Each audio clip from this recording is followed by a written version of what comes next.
Alright, it's Saturday on the show, and you know what that means. It's time for the SmackDown review show.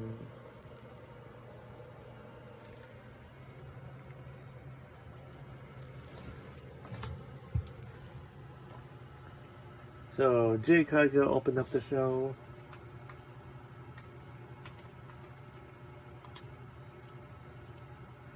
She was joined by Meat Chan and B-Fab.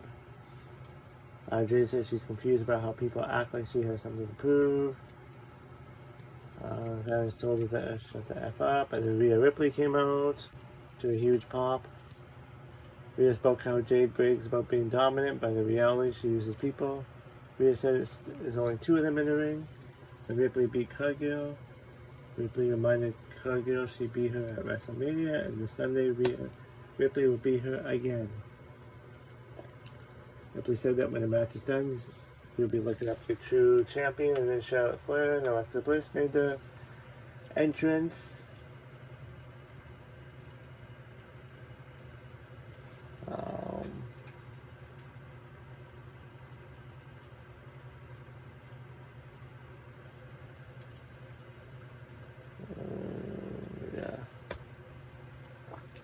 Bliss said that Jade has the ego of a legend, and then the fans chanted Alexa for Alexa Bliss.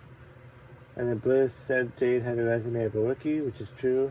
Jade called Bliss a little girl and said she was Flair's ragdoll. Bliss said she's gone toe-to-toe with people better than Jade, and then they had a match. And it was Alexa Bliss and Jade Cargill, and Jade Cargill won in 10 minutes.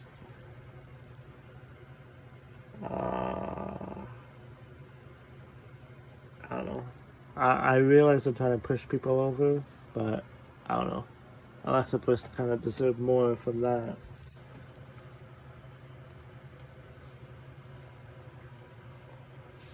I mean, she's a legend, so just have a lose to Jade Cargill in 10 minutes. It's like, come on now.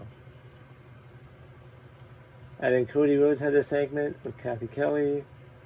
Sami Zayn arrived, so Zayn said Cody should say he's sorry. Zayn said he didn't ask for a fight with Cody because Cody asked for it. Zayn complained Cody using crossroads on him. Cody said that he did win a match.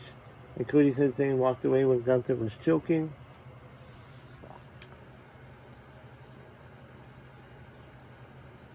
Him out, and then Zayn claimed he wanted to help Cody because he's the last good guy around here. Zayn claims he wanted Cody to learn a lesson. Cody said he's done with Gunther tonight. Hopefully he can teach Zayn a lesson too.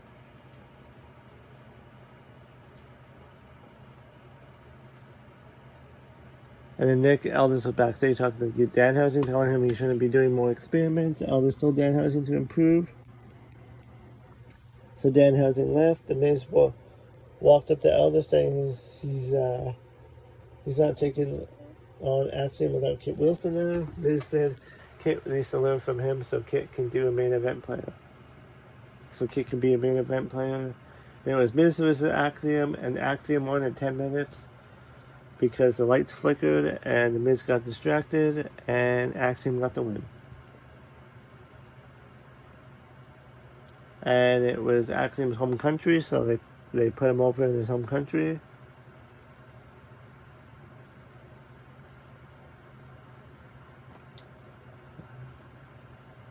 And after the match, they made Priest and R-Truth talking backstage, whereas Keith walked in. Truth left Priest and Keith know they were teaming up tonight. Priest said he didn't know if he can trust Keith.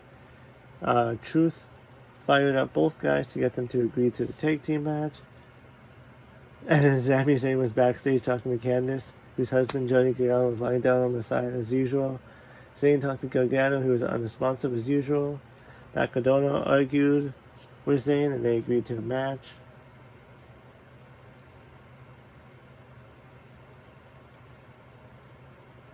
And then Charlotte Flair was hugging about Alexa. Bliss was handing an ice pack. Flair left and Rhea Ripley spoke to Flair. Flair said Bliss is in pain and pissed off. She'll handle Jade at Clash of the Castle.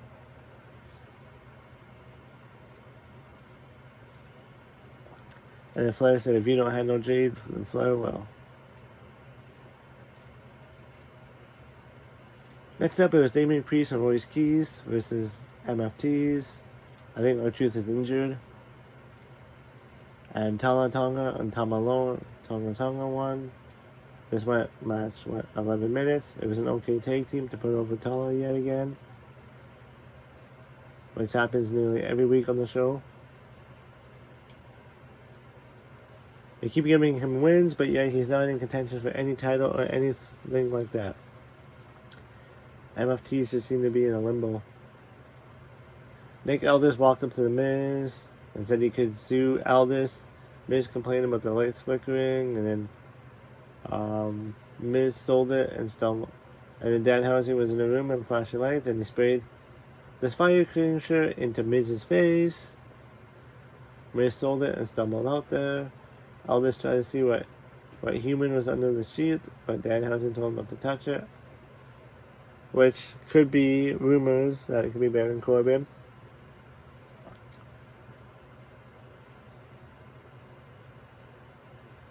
And then Chelsea Green spoke to Tiffany Stratton. She wanted Stratton to walk out with her tonight, and Stratton said she's not going to do that. Stratton wished her the good luck. Tiffany Stratton was like a main event player now. She's just kind of stuck in the card.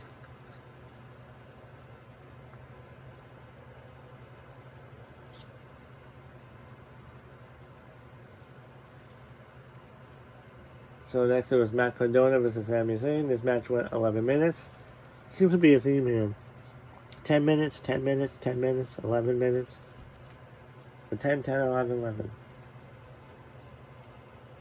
Sami Zayn won the match against Matt Cardona. So he needed a win, I guess, after losing to Cody last week. So they fed him Matt Cardona, who is just a glorified jobber. He was the king of the indies, and then he goes to the WWE, and he's back to being a jobber.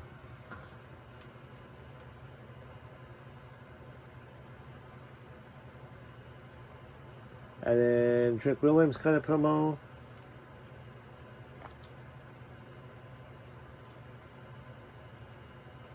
But before that, Nick Aldis was backstage saying he granted you both TV time. Aldis told Gunther to be civilized. Gunther said he'll be civilized and attack Cody verbally. Gunther said he'll tell Cody how he feels about him.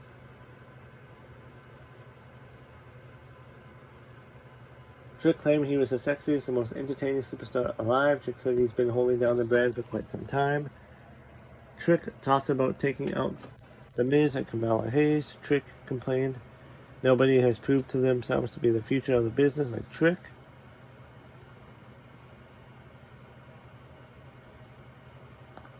Kamala Hayes arrived for the interruption. She was greeted with mellow chants.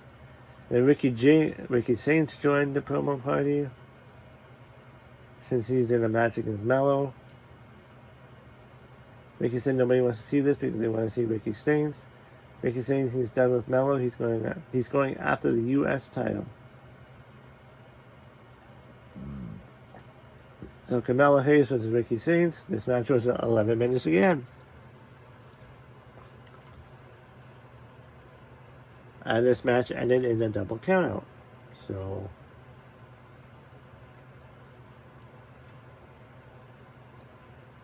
it was a lame finish.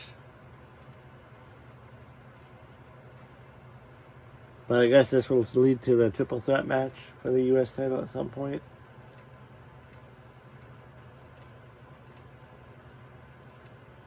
Nia Jax was backstage with Lash Legend when they approached Tiffany Stratton.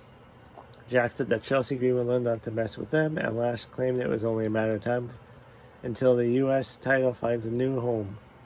Jax and Legend walked out. Now, if Lash Legend become U.S. champion, that could be cool. But I'd like to see an actual story, an actual feud, an actual build, not just a match set up. And Blake Monroe was featured in a video talking about the fascinating women on the SmackDown roster. Blake said Rhea Ripley is as captivating as can be. Blake said that she can turn heads just by showing up. Blake said you can run for your fears, but you can't run from her.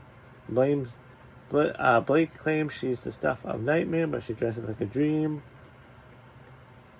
So we'll see what Blake Monroe does on SmackDown. Chelsea Green versus Nia Jax. This match was 8 minutes. With Tiffany Stratton helping to get the win. And Chelsea Green won.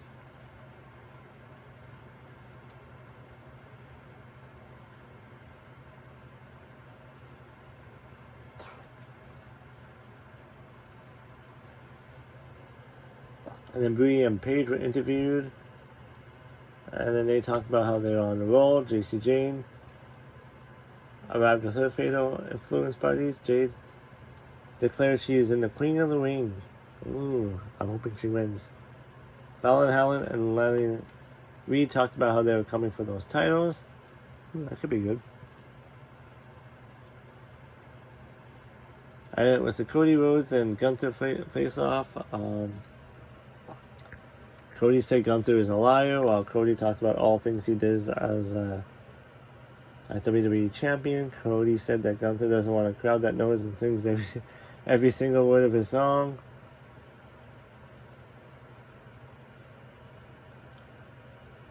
Cody said that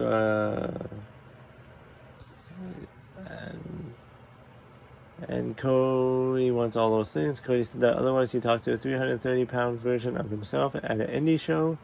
Cody said that Gunther is in a peak physical condition. Cody talked about how Paul Heyman tried to intimidate him about being WWE champion. Cody said that's what he didn't say is that this title is addictive. Cody said that Gunther is as sick as he is. And Cody said that Gunther will come this close to getting all the attention he needs, and don't lie to Cody about it. Cody tried to leave, but Gunther spun him around, so they went face to face. Gunther said he's not a liar while bragging about retiring Goldberg, AJ Styles, and Cena. And he's promising he'll choke out Cody and drop him like a wet title and win the title. You know what, actually, I'd like to kind of see Gunther beat Cody. And it was notable that apparently Jacob Fatu got injured at a house show, so I'm hoping he'll be able to wrestle tomorrow. But yeah.